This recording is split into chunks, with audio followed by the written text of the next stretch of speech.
and welcome to the Marley Bird YouTube channel, brought to you by Red Heart Yarns. In this video, I will show you how to make the Miter Me This Chic scarf. This amazing scarf is made up of a variety of sizes of mitered squares that are worked one onto the other, so it's like a join as you go. You start off with the larger squares, and then once that strip of larger squares is complete, you move to the half size squares, and once that is complete, then you go to the squares where there's 4. Isn't this lovely? The colors are simply amazing. The yarn used for this particular project is my own yarn. It's called Chic Sheep by Marley Bird, and it comes in 24 amazing colors. You can check out all the colors and purchase the yarn from redheart.com. I will put a link in the video description box below, along with the free pattern. That's right, this is a free pattern, so you can click on the link below and download that free pattern at the same time that you're ordering the yarn for this awesome scarf. While you're down there, go ahead and smash that like button, as my kids say, to let other people know you enjoyed this video. And yeah, that's how that goes. Go ahead, get your pattern, gather your materials, join me back here, and I will show you how to make a mitered square, and then how you will be joining the mitered squares together to make this really great scarf.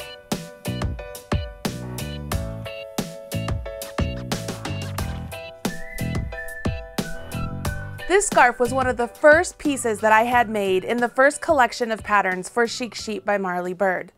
Rebecca Velasquez did a wonderful job with this scarf, both with the colors and the way she constructed these awesome miters. Now that you have your pattern and your materials, let's go ahead and learn how to make a mitered square. For the first part of this demonstration, I will be using the color Dragon Fruit, and I want to use the Longtail Cast on to get the 56 stitches cast on my needle for the large square. So I make sure I have enough tail to accommodate the 56 stitches, and I'm going to create a slip knot by placing the tail of the yarn in my hand, take the working yarn, wrap it around my forefinger and middle finger, and when I come back up, cross over. Now I rotate my hand over, go underneath the first loop, grab the back loop, and off, and I have a slip knot. I can now place that slip knot directly onto my needle, and that will count as 1 stitch. The reason I want to use the Longtail Cast on is because it creates a knitted row, and it's a great transition into the garter stitch, which is what the mitered square is made with. For the Longtail Cast on, you take the tail and we will place it around the thumb. You take the working yarn and place it around your forefinger. If you grasp the 2 ends of those 2 pieces of yarn, you now have what looks like a slingshot. And we want to go ahead and you will take your needle and go to the bottom of your thumb, go up your thumb, swivel around to the tip of your finger, go down your finger, and then you have this nice little window created right there. You see that window through your thumb? So we're going to have our needle swing right through that window and off. When you do that and adjust, you now have a stitch that's tightened up along your needle there. Let's do that again. Position the tail over your thumb, the working yarn around your finger, and then you take the needle, go up the thumb, down the finger, through the window, off the thumb. Now we have 3. Up the thumb, down the finger, through the window, off the thumb. Go ahead and cast on your 56 stitches for the large size square. I'm using a smaller number of stitches just for the start of this because it will still work out. Once you have your stitches cast on, go ahead and turn your work. And you can see here by using the Longtail Cast on, I have this nice row of purl bumps, and this is the wrong side of my fabric, so that works out really great. Now I will go ahead and I will knit 28 stitches. That's what you want to do if you have 56. Or essentially I'm knitting halfway. So for me, I have 16 stitches, so I'm going to knit 8, but you will knit 28. So I'm simply just knitting across these stitches.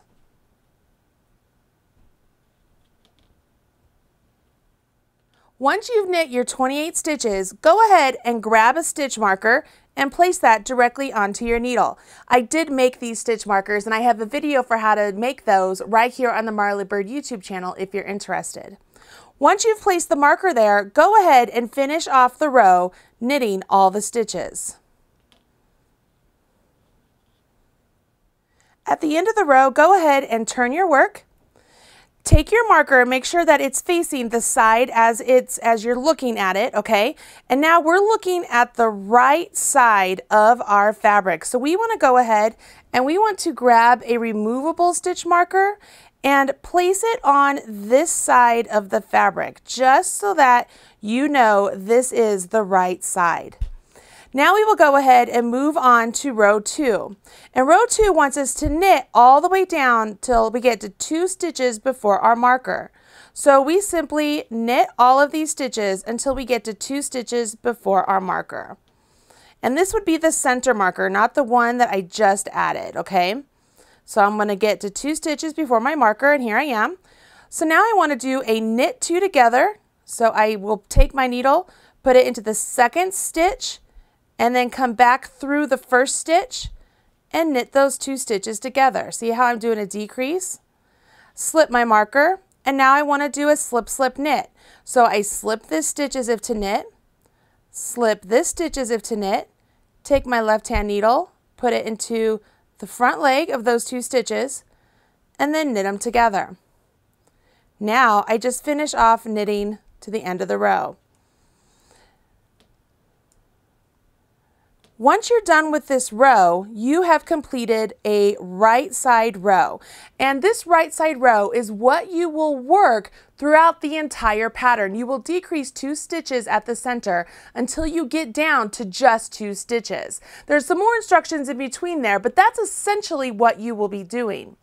On every wrong side row, this is what I'm doing. I'm turning my work. I'm going to take my center marker and have it come towards me. Remember, I always put that marker towards me. It makes it so it doesn't get stuck in my work. On every wrong side row, I simply just knit all the stitches. I don't do any sort of a decrease or anything else. I just do the knitting, okay? So I would knit all the way down this row. At the end of the row, you then go ahead and turn your work, and you would simply repeat. So what I would do here is I would go ahead, I would knit to 2 stitches before my marker, work a knit 2 together, slip my marker, work an SSK, and then knit to the end. That wasn't too difficult, right? It's pretty simple shaping at the center of all of these stitches. That's what makes this stitch marker so important. It indicates the center of the stitches. So as long as you work to 2 stitches before center and then work your decrease, slip your marker, work a decrease after your marker, every time you're on the right side, you will not get off track. Now at this point in the pattern, Rebecca is making it very easy for you for the next series of smaller squares. So what you need to do is repeat rows 2 and 3 for a number of 12 times, okay? And then you will repeat row 2 once more. And so that will make it to where you have a total of 28 stitches on your needle. Once you have the 28 stitches on your needle, you will take another marker and mark that last stitch you knit once you finish that row 2. What this is doing is it's indicating the halfway point of this particular square. So when we go to make the next 2 or the next column of squares, we are exactly at the midway point. And so that's why she has you mark that point. Once you mark that, you go ahead and you continue on. You do a row 3 and then you continue with 2, 3, 2, 3, 2, 3 until you get down to 2 stitches. When you get down to the 2 stitches, we want to get rid of those as well. So what we will do here is we want to do a knit 2 together. So I need to remove this marker because it will be in the way. So I'm just going to let that marker fall off. And I will simply do a knit 2 together at the top of my square here. And then I can go ahead, snip my yarn, and always leave at least 4 to 6 inches. So that way you can bury your ends in later and give that a pull. What's really great is right now you already know the basics and everything you need to know to create an actual mitered square. But now let me show you how you would join a mitered square to an already created mitered square, so that way you don't have any seaming. It's a join as you go project.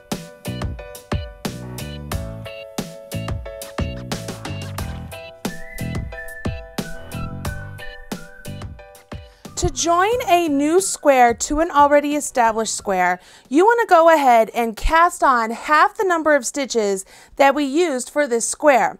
This happens to be 28 stitches, and I used the Longtail Cast on once again. I will now go ahead and I will place a marker right there to indicate that's the halfway point. Now, with my fabric of the square I've already created with the right side facing me, I will start down here at the cast on edge. And what I'm going to do is I'm going to pick up the stitches in between each one of these bumps all the way up. So I simply will stick my needle right there. I'm just going in between those two bumps. See how I have the two legs on my needle there? And I will take my yarn over my needle, and then pop that out. So there's one.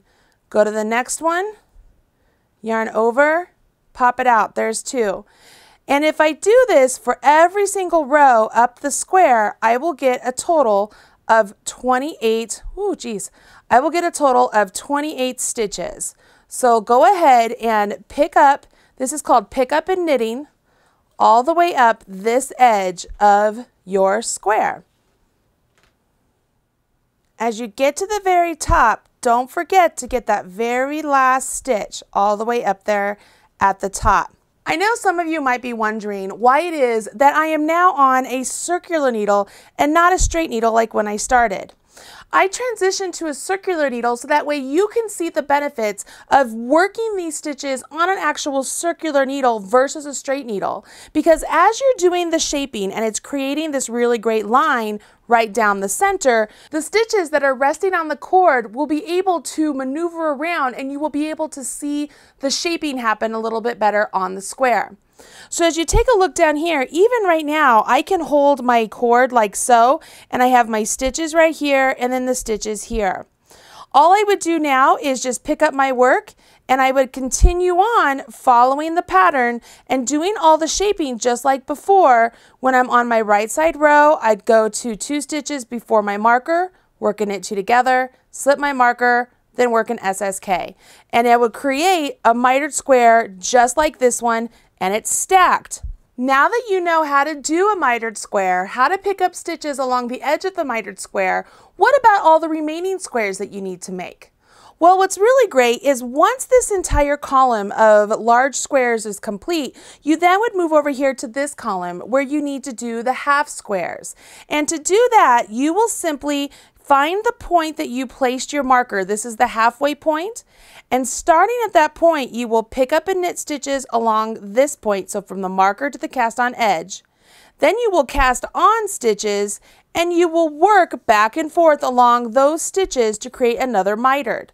You now know how to create a mitered square, how to join as you go and pick up and knit stitches on a mitered square. So how do we do the subsequent squares?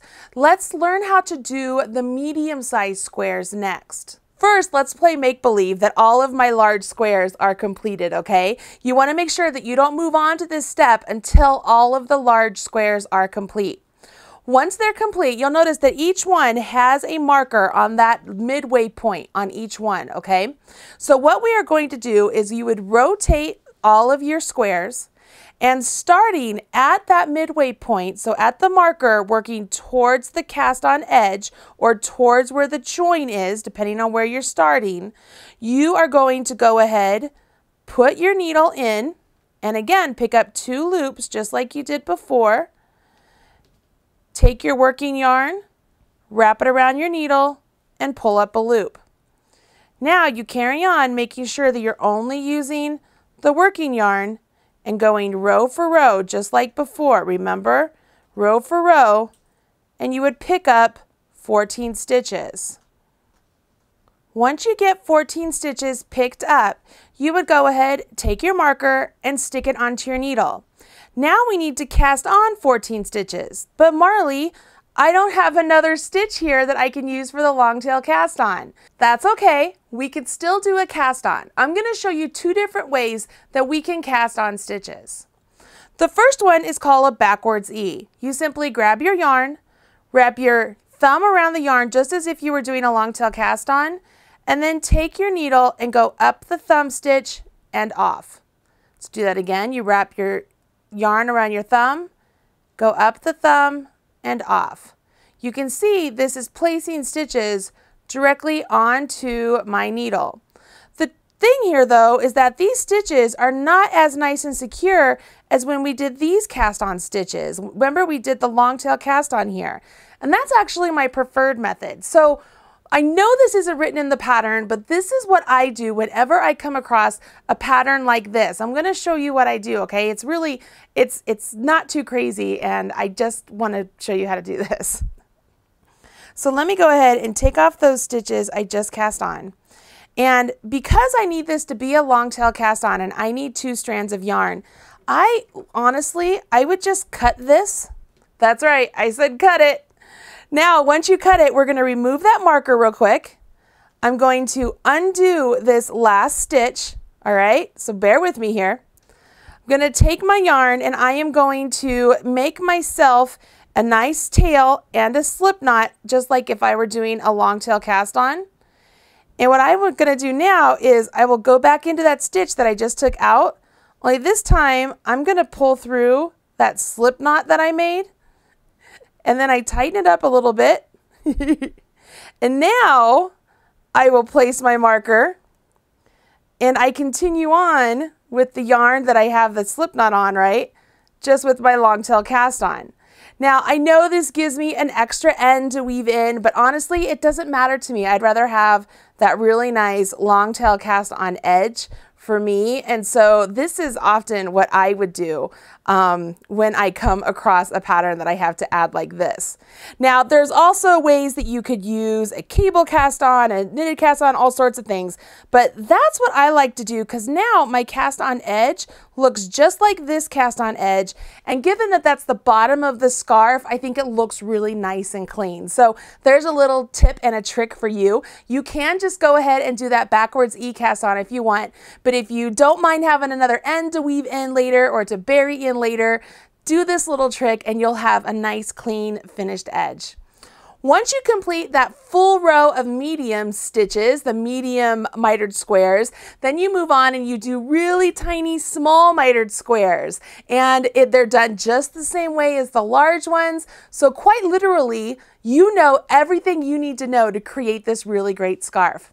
As far as color placement, you will notice in the pattern that there is a beautiful schematic showing you what colors need to go where. And there's also arrows showing you which direction your decreases should be pointing. That way, if you get off track and you're like, I'm not really sure where I am, you have a way to be able to look at your decreases and say, oh, okay, I see what's going on here. I am so excited to see how many of you run out there and make this really fantastic scarf. There are so many wonderful color combinations available for this scarf out of the 24 different colors of Chic Sheet by Marly Bird yarn that, I mean, the possibilities literally are endless. And if you make this wonderful scarf, make sure you tag me on social media, hashtag Marly Bird, so that way I can find you and smash your like button.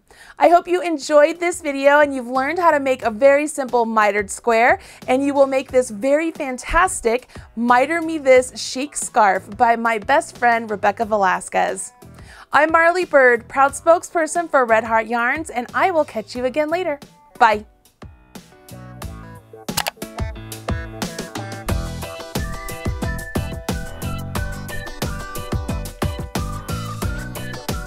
Everything you need to know about knitting or crochet can be found right here on the Marly Bird YouTube channel. Learn with Marly Bird. Visit youtube.com/Marly Bird.